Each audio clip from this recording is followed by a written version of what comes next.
نوجوانوں کی کوئی دلچسپی سیاست میں پائی جاتی ہے؟ آپ دیکھتے ہیں آج کے دور میں ایسا؟ اصل میں سیاست میں تو دلچسپی ہماری اسٹیبلشمنٹ نے ختم کر دی، کیونکہ سیاست میں سیاسی رول ووٹ کے بعد بنتا ہے. مسائل کے حل کے لیے اسمبلیوں میں جا کے اپنا کردار ادا کرتے ہیں تو لوگ آپ کے موقف کی حمایت میں آپ کو ووٹ ڈالتے ہیں. کراچی میں تحریک انصاف کو اتفاق سے جانے کا بہت بڑا مینڈیٹ وہ 2024 میں نتائج اس کے بالکل الٹ ہے. تو یہ کیا واقعی مہاجر اردو اسپیکنگ کمیونٹی کا مائنڈ شفٹ تھا کہ انہوں نے واقعی تبدیلی کی طرف قدم بڑھایا تھا اور وہ واپس آ گئے 2024 میں؟ نہیں، میں قومی ادارے کی پالیٹکس والے کے یہ جو ڈھکوسلے ہیں نا، اس سے میں ایگری نہیں کرتا. کیا مسلم لیگ نون نے الیکشن جیتنے کے لیے پنجاب کی پگنو لگ گیا داغ کے نعرے نہیں لگائے؟ محترمہ بینظیر بھٹو نے یا زرداری صاحب نے پاکستان کھپے اور نہ کھپے والے نعرے نہیں لگائے. آپ نے جو بات ہے کہ پاکستان میں رہ کر ہندوستانی کا شناخت ضروری ہے، قوموں کی شناخت تو بیسیکلی کاسٹ نہیں ہوتی. یہ کاسٹ اور قومیت میں فرق ہے.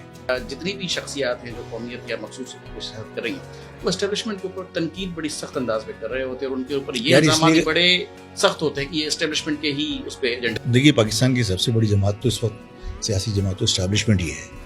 تو 92 میں جب ہم نے الطاف صاحب سے اختلاف کیا اس نظریے سے انحراف کے اوپر کہ مہاجر نظریے سے اگر آپ انحراف کریں گے تو ہم آپ کے ساتھ نہیں کھڑے ہوئے.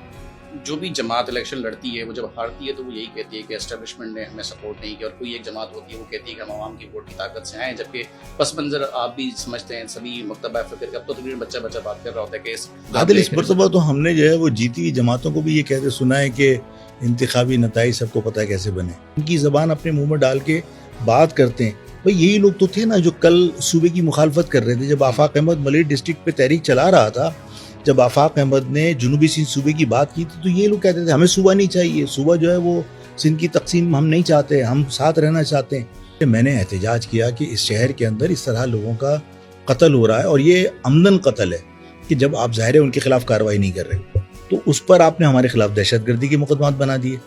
قادر مکسی کے لوگ تو جو ہے وہ اوپنلی پاکستان توڑنے کے مطالبات کر رہے ہوتے ہیں، حلف اٹھا رہے ہوتے ہیں. مجھے بتائیے اسٹیبلشمنٹ نے کیا کارروائی کی؟ مجمع اور قادر مکسی میں زمین آسمان کا فرق ہے. یہ قوم پرستوں کو اس طرح مت ملائیے.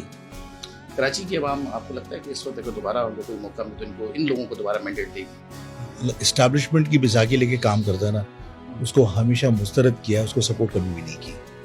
گورنر صاحب کو آپ اس وقت کس نظر سے دیکھتے ہیں کہ وہ کس ایجنڈے کے تحت سیاست کرتے ہیں؟ جنہوں نے نامینیٹ کیا نا اس کو، ایجنڈا ان کو پتا ہوگا. دیکھیے، پیپلز پارٹی نے کبھی بھی جو ہے وہ ڈیلیور نہیں کیا. پیپلز پارٹی جو ہے وہ ہمیشہ سے کرپشن کرتی اور پیسے کی بنیاد پر وہ پھر الیکشن لڑتی اور پھر دوبارہ کرپشن کرتی ہے. بدترین گورنمنٹ رہی ہے عوام کو ڈیلیور کرنے کے معاملے میں. نعمت اللہ خان صاحب جو ہے وہ بہت ڈفرینٹ آدمی تھے اور نعمت اللہ خان صاحب کے زمانے کی ہی ڈیولپمنٹ آپ کو مصطفیٰ کمال انوگریٹ کرتا ہوا نظر آتا ہے.